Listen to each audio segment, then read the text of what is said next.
Et si je vous révélais que chaque fois, dans l'angoisse la plus noire, vous avez murmuré, « Mon Dieu, aidez-moi », il ne vous manquait qu'une seule expression hébraïque pour libérer cette même puissance surnaturelle qui déchira les eaux de la mer Rouge?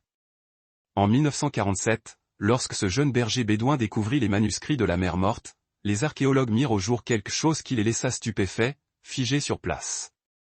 Au milieu de ces parchemins antiques, gisait une supplique hébraïque, d'une force spirituelle si déflagrante qu'elle avait été éclipsée par nos traductions occidentales, dépouillée de son pouvoir tellurique et dissimulée à la vue de tous. Anna, Yahweh, Osia, Na. 4 mots hébreux que la liturgie juive interprète comme 3 appels déchirants. S'il te plaît, Yahweh, sauve-nous maintenant. Attention, ce n'est pas la prière que l'on récite innocemment à l'école du dimanche. C'est l'invocation qui a fait plier les mages de Pharaon, celle qui a déplacé des montagnes au sens littéral et rappelé les morts à la vie. C'est le cri même que Yeshua, Jésus, a poussé lorsque, dans son plus grand besoin, il demandait aux cieux de s'ouvrir pour lui. Mais voici la partie la plus incroyable. Vous avez prononcé une version affadie de cette prière toute votre vie, ignorant que vous aviez un accès direct à une autorité spirituelle capable de renverser l'ordre des choses.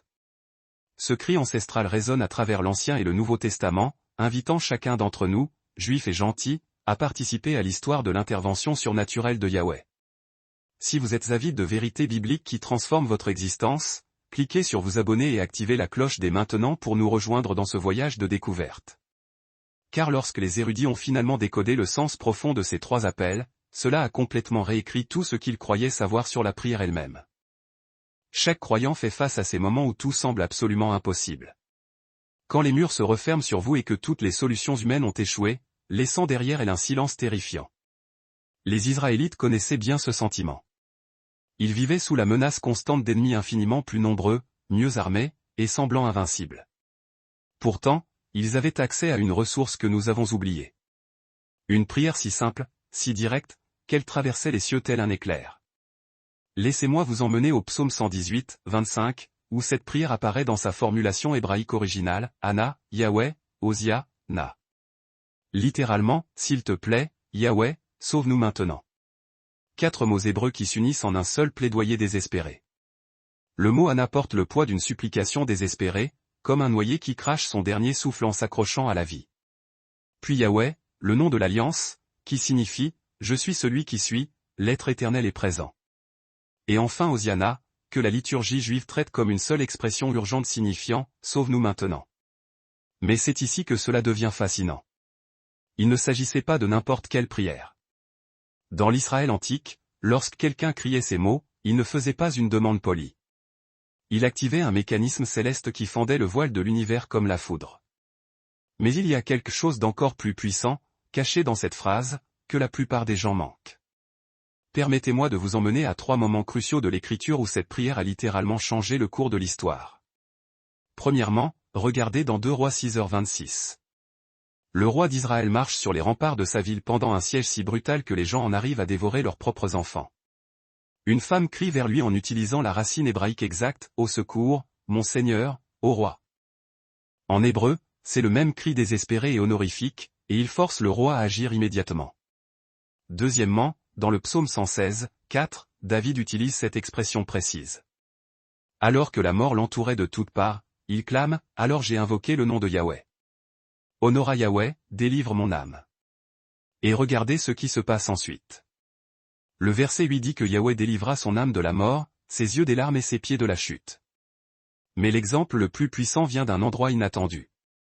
Dans Matthieu 21h9, lorsqu'Yeshua entre à Jérusalem, la foule crie Hosanna. Savez-vous ce que signifie réellement ce mot? C'est la version hellénisée de notre expression hébraïque, Hosiana. Il crie, sauve maintenant. À Yeshua, le reconnaissant comme celui qui peut mettre la main de Yahweh en mouvement. Ce qui est remarquable, c'est que dans le judaïsme du 1er siècle, cette phrase était si sacrée, si intrinsèquement liée à l'intervention divine, qu'elle est devenue le cri de reconnaissance pour le Messie lui-même. Mais qu'est-ce qui rend cette prière si différente de tous les autres appels à l'aide? Le secret réside dans la compréhension de la signification réelle du mot hébreu Osia. Nous le traduisons par « sauver », mais sa portée est infiniment plus vaste. Osia signifie « élargir », amener dans un lieu spacieux, délivrer avec une victoire écrasante. Quand vous criez « Anna Yahweh Hosiana », vous ne demandez pas un petit coup de pouce. Vous exigez que Yahweh, le Dieu d'Israël, vous arrache à votre lieu étroit et vous amène dans l'immensité de sa victoire. Vous lui demandez de manifester sa puissance de manière si éclatante que toutes les personnes autour de vous sauront que cela ne peut être que l'œuvre de Dieu. Et quand il agit de la sorte, tout change. Alors, comment activer cette prière oubliée dans votre vie aujourd'hui?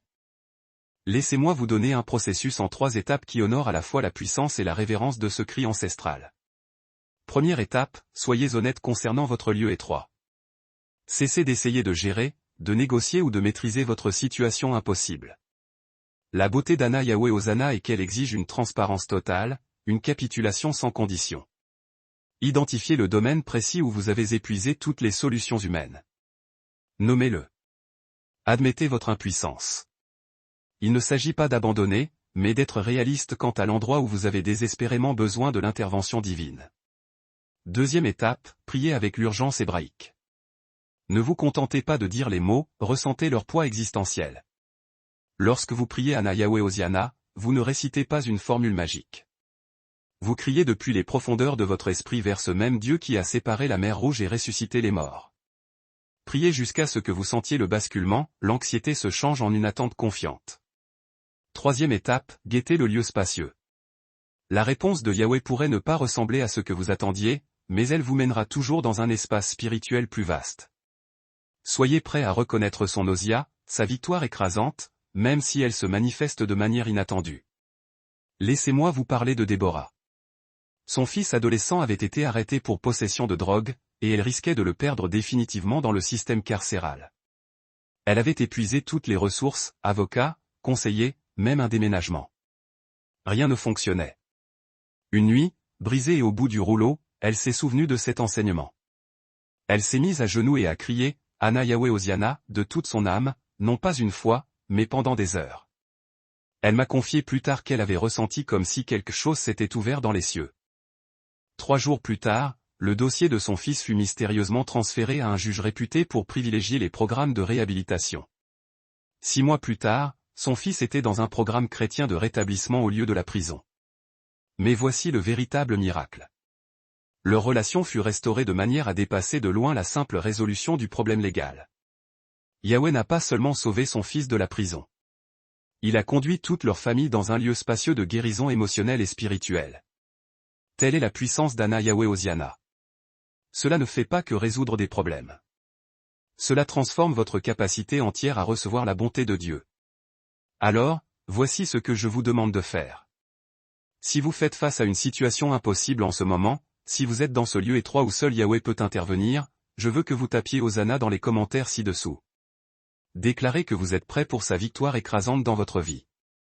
Et si cette révélation a remué quelque chose dans votre esprit, cliquez sur le bouton j'aime pour partager cette vérité avec quelqu'un qui a désespérément besoin de l'entendre.